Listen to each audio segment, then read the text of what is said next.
Pour le groupe UMP, la parole est à Monsieur François Fillon. Ça va ? Monsieur le Président, Monsieur le Premier ministre, mes chers collègues, avec plusieurs membres du groupe UMP, je me suis rendu au début du mois en Irak pour témoigner de notre solidarité aux chrétiens d'Orient. Ils sont là depuis 2000 ans, témoins d'une très longue histoire qui vit peut-être ses derniers jours. Aujourd'hui, ils n'ont pour choix que la fuite ou la mort. Et ils voient dans la France la nation protectrice qu'ils appellent à la rescousse. Dans les camps de réfugiés, j'ai écouté les témoignages. À 5 heures d'avion de Paris, on tue, on viole, on torture, on vend des femmes sur les marchés, on détruit les églises, on dynamite des mosquées séculaires.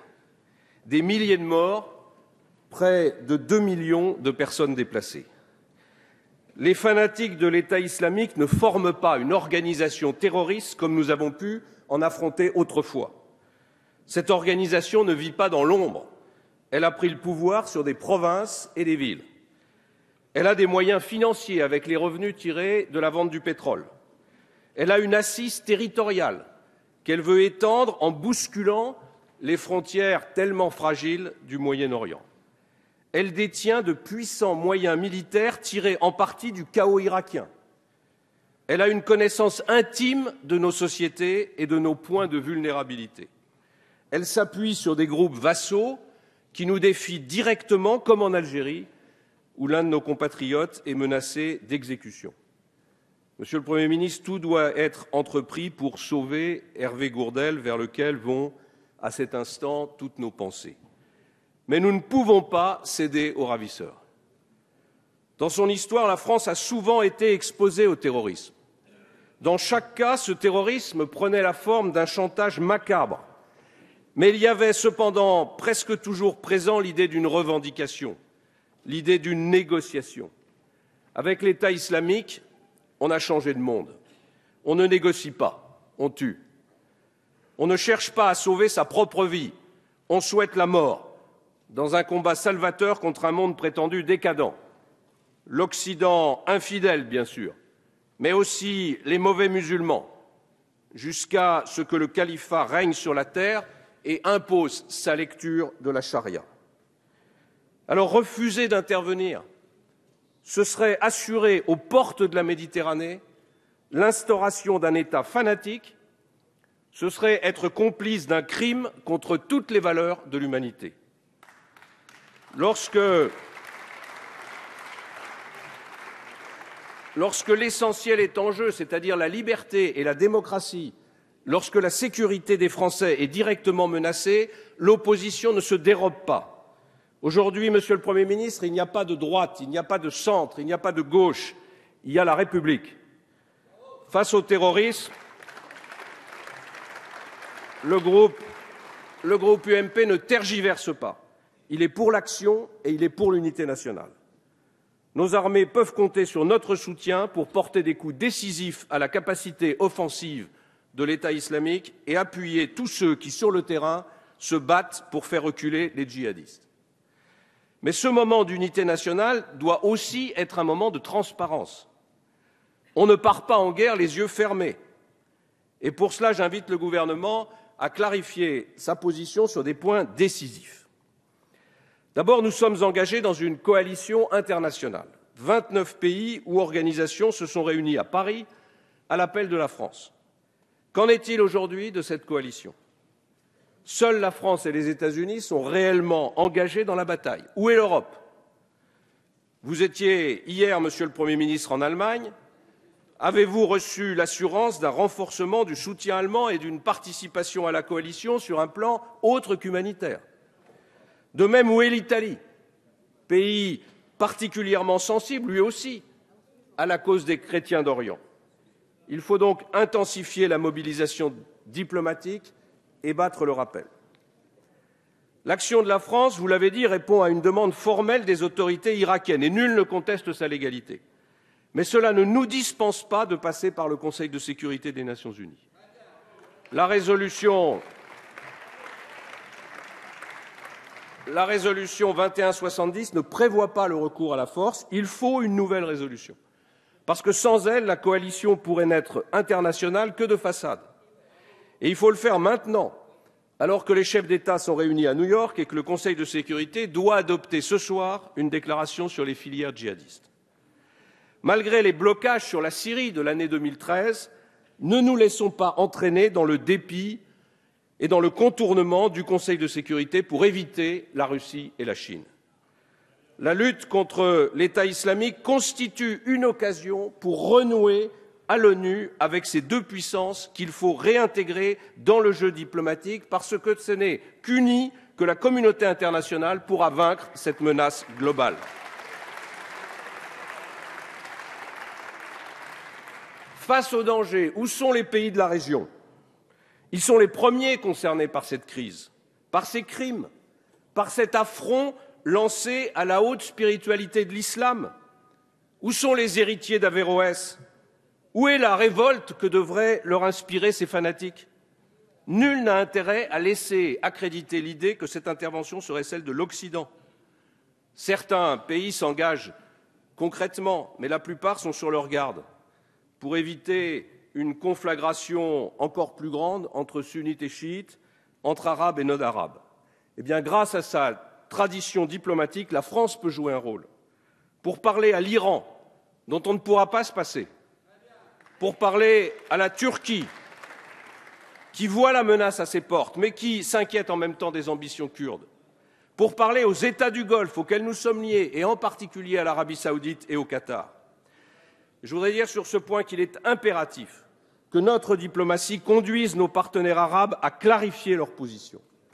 Je le dis solennellement, la retenue ne saurait être l'ambiguïté. On ne peut pas à la fois dire aux Européens « intervenez et nous vous soutiendrons financièrement » et dans le même temps fermer les yeux sur tous ces financements privés qui partent du Golfe ou d'ailleurs pour alimenter les réseaux fondamentalistes. Cette duplicité a trop duré et c'est pour y mettre un terme que j'ai proposé que la Cour pénale internationale puisse être saisie contre les auteurs des crimes de masse sur les territoires contrôlés par l'État islamique et contre ceux qui les financent. Dernière interrogation, dans cet Orient en miettes, notre stratégie diplomatique et militaire est-elle claire? Depuis plusieurs mois, nous agissons au fil des événements et souvent dans le sillage de nos amis américains. J'ai dit en son temps qu'il me paraissait hasardeux d'intervenir en Syrie sans mandat de l'ONU et que pour moi la solution passait, même si c'est difficile, par un accord avec la Russie et l'Iran. La suite des événements n'a fait que confirmer cette conviction. En découlent alors plusieurs interrogations. Si la France intervient aujourd'hui à juste titre contre l'armée islamique, comment entend-elle conserver son autonomie de décision par rapport à une stratégie américaine dont le moins qu'on puisse dire est qu'elle a été difficilement lisible ces dernières années? Quel est le but de guerre assigné à nos forces aériennes dans ce conflit? Est-ce qu'il est raisonnable de considérer que la mission s'arrêtera à la frontière de la Syrie, alors même que les bases arrières de l'État islamique sont situées dans ce pays? J'ai été surpris d'entendre le président de la République indiquer le 18 septembre que nos frappes viseraient uniquement l'Irak et dire que les Américains s'éloigneraient de la légalité internationale s'ils frappaient la Syrie. Curieux revirement, alors qu'il y a un an, il expliquait qu'il fallait frapper en Syrie, même sans autorisation du Conseil de sécurité. Aujourd'hui, les États-Unis ont choisi d'agir sur le territoire syrien. Eh bien, très vite, cette question va se poser à nous. Qu'est-ce que nous cherchons? Un simple repli des combattants de l'État islamique ou leur destruction? Si c'est leur destruction, alors nous n'aurons pas le choix, parce qu'en matière de stratégie, rien n'est pire que les demi-interventions. L'État islamique dispose d'une solide implantation en Syrie, où il est parvenu à rallier certains groupes extrémistes. Et de Syrie, il peut se projeter vers la Turquie, il peut déstabiliser le Liban ou la Jordanie.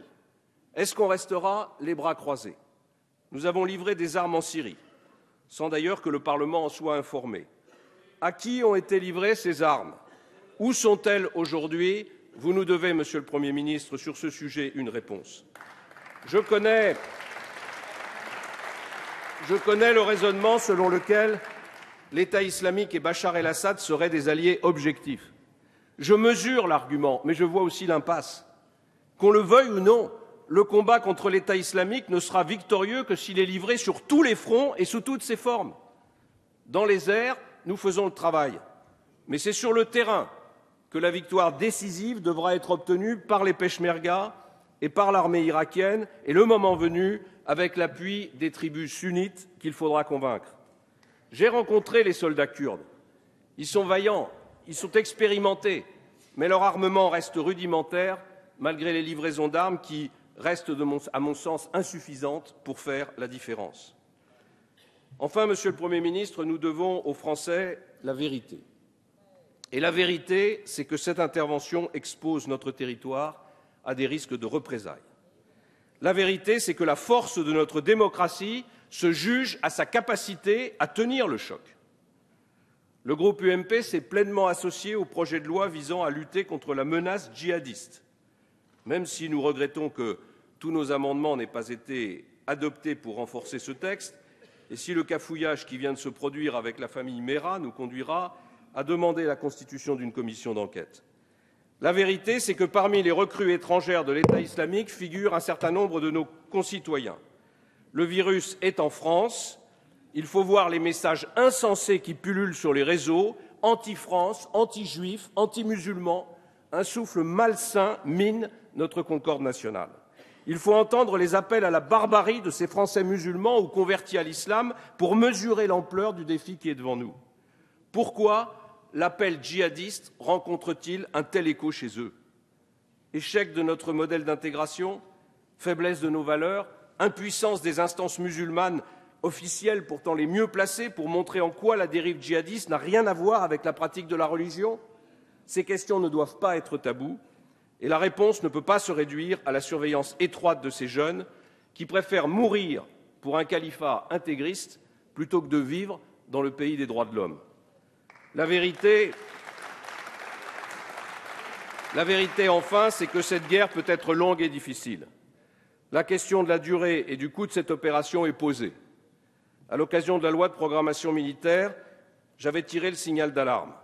Malgré le dévouement et le professionnalisme de nos soldats à qui nous rendons hommage, nos armées peinent à remplir des missions déjà très lourdes. Le budget de nos armées baisse, mais le nombre et le rythme de nos interventions augmentent. Prenez garde, Monsieur le Premier ministre. Prenez garde à ce décalage, car il n'y a pas de faute plus grave pour un gouvernement que celle qui consiste à ne pas se donner les moyens de sa politique extérieure. Faire la guerre est parfois nécessaire, mais penser à ceux qui la font au péril de leur vie l'est encore plus.